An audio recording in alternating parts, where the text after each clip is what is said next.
The Holy Gospel according to St. Mark, the 7th chapter. Glory to you, O Lord.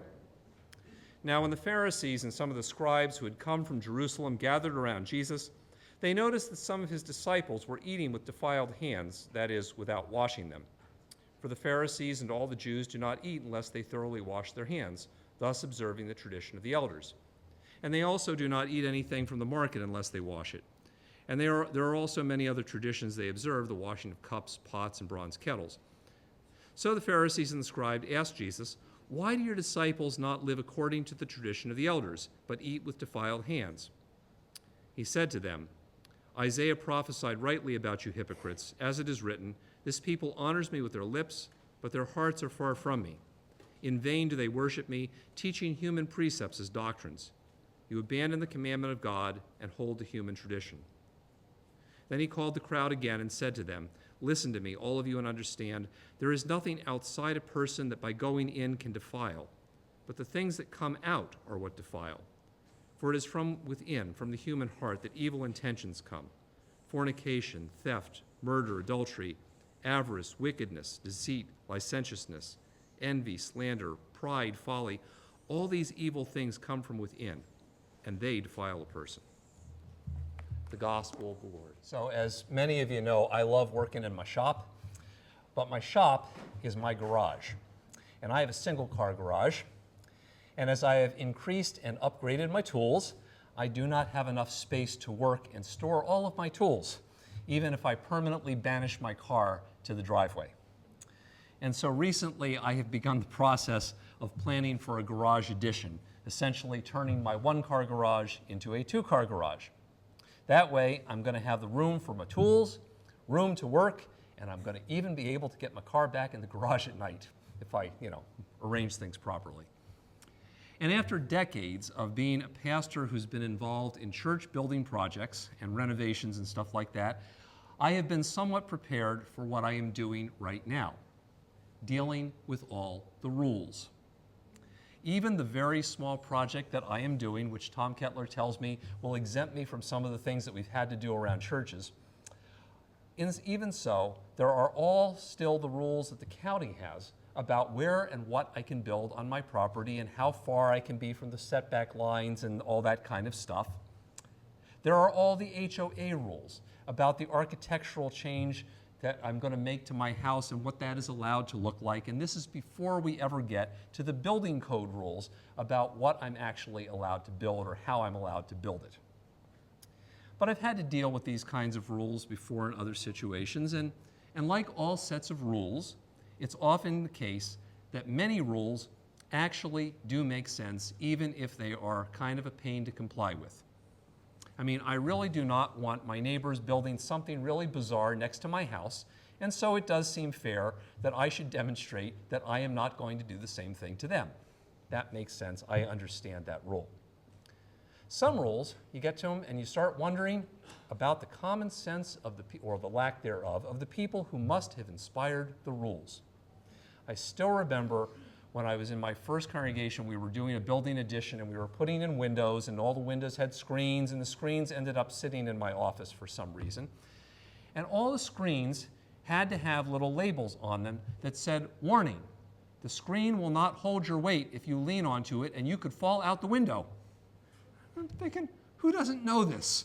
But clearly, people didn't know, so now the rule is you got to have these labels on the screens. This is why the rule is there. But some rules I get to, and they really make no sense at all. Because there's all kinds of codes and things that I've dealt with that just seem random and arbitrary, and maybe if I were an engineer or a builder, I would understand. But sometimes even my engineer and builder buddies, I say, "What is the purpose of this? Why is this?" They go, "It makes no sense to us either. That's just something somebody wrote." So it's there, and you got to follow them.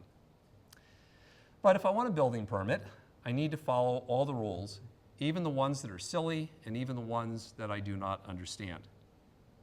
But in fact, we all face rules in our lives that are like that. Many of them seem unnecessary. Some of them seem either outdated or just kind of goofy. And so it's often reasonable to ask why the rules were ever there in the first place and why following those rules is so important. Because sometimes when I ask, why would following this rule be so important? Sometimes there is actually a reasonable answer to that question. Today's biblical readings are also all about rules. They're about these various rules of God, ordinances and statutes and all this kind of stuff. And they also raise the questions of why the rules are there in the first place and why following them would be important. Indeed, this is the basis of today's debate between Jesus and the Pharisees, and that debate long preceded Jesus. These kinds of debates were long-standing because there were a lot of rules in the Old Testament. Some of them seemed really important, and some not so much.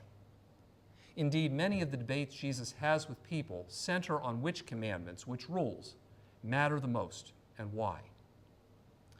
Moreover, people also realized that following the rules didn't always work out so well for them. As some of the Psalms and books like Job attest, there were some people who followed all the rules and yet suffered greatly in life. And at the same time, there were people who flaunted all the rules and made out like bandits. Some of them were bandits. So really, why follow the rules? And there are a few places in the Old Testament which suggest that God will, in the afterlife, punish those who break the rules and reward those who unjustly suffer for following them.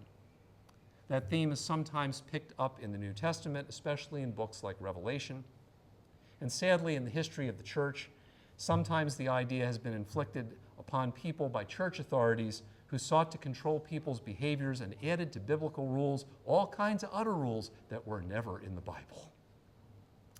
But actually, following the rules so that you get rewarded in heaven or so that you don't get punished in hell, that is never the point of why you should follow the rules, even in books like Job and Revelation. The idea in these books is that simply they want to remind people, faithful people, who even in their faithfulness will never follow all the rules exactly, that God will not abandon them or forget them, and that God's justice won't be denied to them. But if heavenly reward or punishment isn't the reason to take the rules seriously, what's the point? Why even try to follow the rules? So the first and foremost thing to remember is that as Christians, we're supposed to trust in the forgiveness that Jesus offers, not on our own ability to follow the rules perfectly. And yet it's also often the case that we're called to follow the rules, not for our own righteousness or purity, but because following the rules can often help us to focus on living in ways that help us grow as God's people, to grow as the kind of people that God intends us to be.